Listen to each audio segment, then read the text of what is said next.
Laddu preparation last వీడియోలో fail అయిందని చెప్పాను ఫ్రెండ్స్, కానీ లడ్డు ప్రిపరేషన్ పర్ఫెక్ట్ గా అయింది. కాకపోతే అది లడ్డు చుట్టి ఒక 6 అవర్స్ 7 అవర్స్ అలాగే వదిలేయాల్సింది. అప్పుడు ఈ విధంగా గట్టిగా మారుతుందేమో ఫ్రెండ్స్. ఇక్కడ నేనైతే మళ్ళీ పూజ చేయడానికి వెళ్ళినప్పుడు దేవుడికి నైవేద్యంగా పెట్టిన బ్యాటర్ అయితే తీసి చెక్ చేశాను. చాలా స్టిక్కీగా చాలా గట్టిగా తయారైంది. చేసిన మిస్టేక్ ఏంటంటే తొందరగా లడ్డు చుట్టేయాలి అనుకొని లడ్డు చుట్టేయడంతో అది మెత్తగా ఉంది అనుకున్నాను. కాబట్టి ఫ్రెండ్స్, మనము వినదానికన్నా కళ్ళతో చూసిన దానికన్నా చేతులతో ప్రిపేర్ చేసిన దానికే మనకైతే తెలుస్తుంది ఎలా వచ్చింది ఎలా లేదు అని.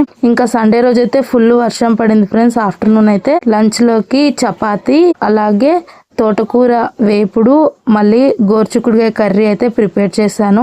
ఈవినింగ్ అయితే నేను పులిహోర ప్రిపేర్ చేశాను ఫ్రెండ్స్. ఇవి మా రొటీన్, సండే రొటీన్ ఫ్రెండ్స్. ఇంకా మోతిచూర్ లడ్డు అయితే హిట్ అయింది, ఫట్ కాలేదు. అందుకనే ఫ్రెండ్స్, ఎప్పుడైనా ప్రిపేర్ చేసిన తర్వాత ప్రిపేర్ చేసిన బ్యాటర్ ని లడ్డు చుట్టి ఒక ఓవర్ నైట్ అలాగే ఉంచేస్తే అది గట్టిగా మారుతుందని తెలిసింది. ఇంకా ఏంటంటే రాఖీ పౌర్ణమి రోజు సాటర్డే వచ్చింది. మళ్ళీ అదే రోజే ఇంకా అందరికి రాఖీ కట్టేటప్పుడు స్వీట్ అవసరమని హడావిడిగా వాటిని అయితే లడ్డు చుట్టేసాను కదా, అది స్టిక్కీగా మారలేదు. అందుకే అందులో పుట్నాల పౌడర్ అయితే యాడ్ చేశాను. మీ ఇంట్లో ఏం ప్రిపేర్ చేసుకున్నారు ఫ్రెండ్స్? మీ ఇంట్లో స్పెషల్స్ ఏంటి? మీరు రాఖీ పౌర్ణమి ఎలా జరుపుకున్నారు అనేది కామెంట్ చేయండి. ఉంటాను మరి మరో మంచి వీడియోతో కలుస్తాను ఫ్రెండ్స్. వెళ్లే ముందు లైక్ ఇచ్చి వెళ్ళండి. ఛానల్ ఎవరైనా కొత్తగా చూస్తున్నట్లయితే కనుక ఛానల్ సబ్స్క్రైబ్ చేసుకోండి, షేర్ చేయండి, కామెంట్ చేయండి. మోర్ ఇన్ఫర్మేషన్ కోసం లావణ్య హెల్త్ అవేర్నెస్ ఛానల్ చూస్తూ ఉండండి. ఇంకా మా సైడ్ అయితే వర్షాలు అయితే మార్నింగ్ పడుతున్నాయి ఫ్రెండ్స్. 3 days నుంచి మార్నింగే పడుతుంది. మళ్ళీ ఇంకా ఆఫ్టర్నూన్ వచ్చింది. సండే రోజు మాత్రమే ఆఫ్టర్నూన్ పడింది ఫ్రెండ్స్. మీ ఊర్లో వర్షాలు ఎలా ఉన్నాయి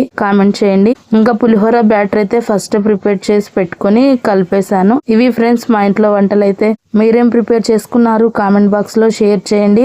మీరు ఏదైనా స్వీట్ ప్రిపేర్ చేసినప్పుడు ఇలాంటి అనుభవాలు ఎదురయ్యాయి ఫ్రెండ్స్? ఇలాగే మీకు కూడా ఫస్ట్ జ్యూసీగా వచ్చి తర్వాత మళ్ళీ స్టిక్కీగా మారింది. నాకైతే ఇలా జరిగింది. మీకు కనుక వీడియో నచ్చినట్లయితే కనుక ఇంకా ఛానల్ అయితే సబ్స్క్రైబ్ చేసుకోండి. ఉంటాను మరి మరో మంచి వీడియోతో కలుస్తాను ఫ్రెండ్స్. బాయ్ ఫ్రెండ్స్ అందరికీ. ఓం నమో వెంకటేశాయ.